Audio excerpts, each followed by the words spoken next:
WallStreet.net's news magazine is the only program dedicated to helping you become a better investor.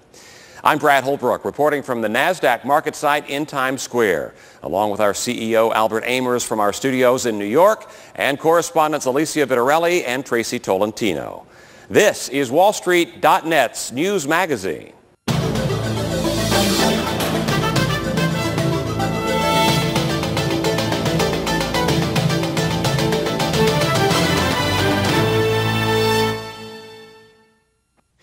Kevin S. Parikh is the CEO of Avasant, LLC, a global advisory that provides information technology, knowledge, and business process consulting services for companies around the world.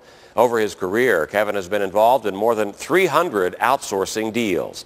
These transactions have ranged from $20 million to $2.5 billion and have involved major Tier 1 and Tier 2 service providers, including IBM, EDS, and Infosys. Kevin recently sat down with our CEO, Albert Amers, to discuss his newest venture, Avasant. Thanks, Brad.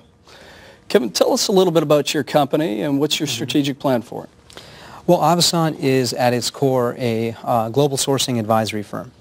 And our primary objective is to be one of the top firms specializing in customer-centric solutions.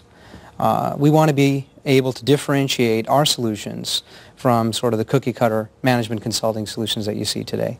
Right. So basically what you're saying, the world is truly flat now. It's global in nature, and you'll go in and customize these solutions for companies on both sides, or what does that mean? Well, basically the world, as you correctly stated, is flat, and it's growing smaller and more interconnected.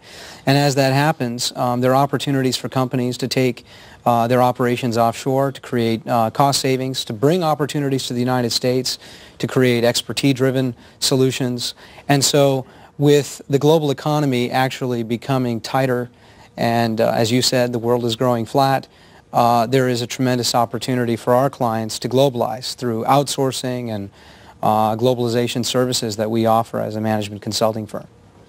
Okay, so I guess looking at it this way, where's the opportunities? Is it still India? Is it still Asia? Where's the opportunities right now for U.S. companies? Well, no question. If you're looking at IT outsourcing, India continues to be a leader, business process outsourcing. China is also quickly and rapidly growing in this space as well, and they have a government objective to grow in outsourcing for services beyond sort of manufacturing. But Brazil, and of course with a weakening dollar, the United States is also becoming an attractive location for outsourcing to rural America. Right, and plus access to our marketplace. Oh, the infrastructure in the United States is top-notch. So outsourcing today doesn't mean offshoring. Outsourcing today means globalization. Right. And it means taking advantage of a global economy. Right. So typically, right now, who's the clients that you're serving? Well, our clients are primarily Fortune 500 clients. They span the globe, or they desire to span the globe. And we will look at their circumstances and situations. We'll look for efficiency opportunities, how they can create savings, how they can do better what they're trying to achieve from a business objective. That might include reducing costs from a outsourcing perspective. It might include opening global offices to reach new customers. Now, how about on the political front? Is that sort of, there was sort of back in the day when this was all starting some sort of stigma. Is that sort of eased, or is that still there? It's funny that you say that. Of course, the leading candidate for the Democrats made a Barack Obama made a statement just the other day on his platform. It made some statements about outsourcing, and that being sort of the cat out of the box, sounded like to me, meaning that we can't reverse a global economy. It's done. It's how can you not be in foreign marketplaces where it's more competitive? Well, and it's a tremendous opportunity for U.S. companies as well. Right. U.S. companies that have a very strong financial services background, typically in Asia, for example. very poor financial services backed institutions.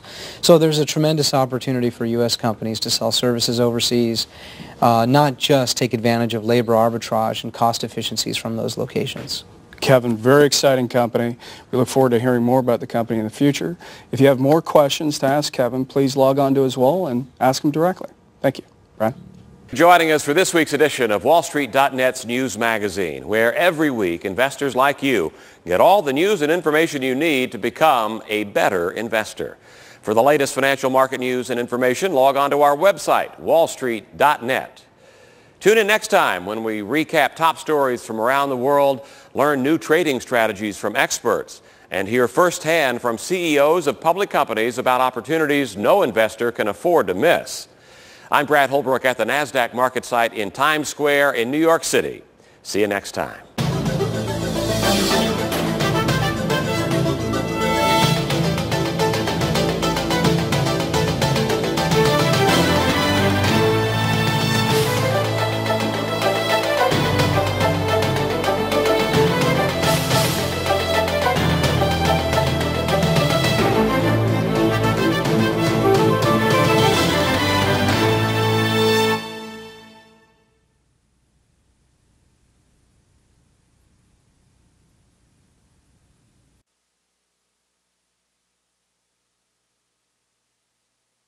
Monday, a fast and furious battle to be king of the streets. It's the biker